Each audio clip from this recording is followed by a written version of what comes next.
तो आज मैं आपको सुना रहा हूँ लप्सी तप्सी की कहानी। लप्सी तप्सी की कहानी भक्ति और मन की शुद्धता का महत्व बताती है। यह कथा व्रत त्योहारों के समय सुनाई जाती है और खासकर कार्तिक मास में। एक समय की बात है, एक गांव में दो भक्त रहते थे। एक का नाम था लप्सी और दूसरे का नाम था तपसी। तपसी दिन रात भगवान की कठोर तपस्या करता था और उसे अपनी तपस्या पर बहुत घमंड था। लप्सी वह दिन में सिर्फ एक बार सवा सेर लप्सी एक तरह की मीठा दलिया बनाकर भगवान को भोग लगाता था और फिर खुद खाता था। एक दिन दोनों आपस में बहस करने लगे कि दोनों में से सबसे बड़ा कौन सा भक्त है। दोनों के बीच में विवाद छिड़ गया। इतने में वहां नारद मुनि आए। नारद जी ने उनसे झगड़े का कारण पूछा। दोनों ने अपना अपना तर्क दिया। तपसी ने कहा कि वह दिन रात तपस्या करता है इसलिए वह बड़ा है। लप्सी ने कहा वह भगवान को भोग लगाकर भोजन करता है इसलिए वह बड़ा है। नारद जी ने कहा मैं तुम्हारा फैसला कल करूंगा। अगले दिन नारद जी ने एक चाल चली। उन्होंने दोनों के रास्ते में एक एक सोने की भारी अंगूठी फेंक दी।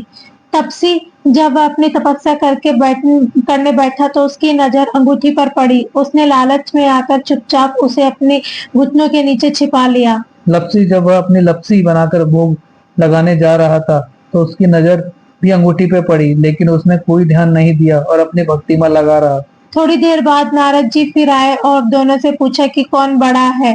तपसी ने फिर खुद को बड़ा बताया। नारद जी ने तपसी से कहा अपना घुटना उठा और जैसे ही उसने घुटना उठाया नीचे से सोने की अंगूठी निकल पड़ी। नारद जी ने कहा हे तपसी, तुमने इतनी तपस्या की फिर भी तुम्हारे मन में चोरी का लालच है।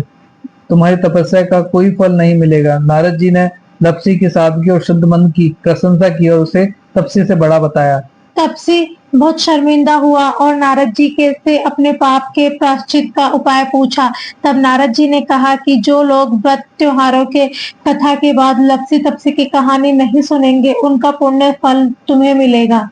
यह कहानी बताती है कि दिखावे की भक्ति से ज्यादा महत्वपूर्ण मन की सच्चाई और लालच से दूर रहना है।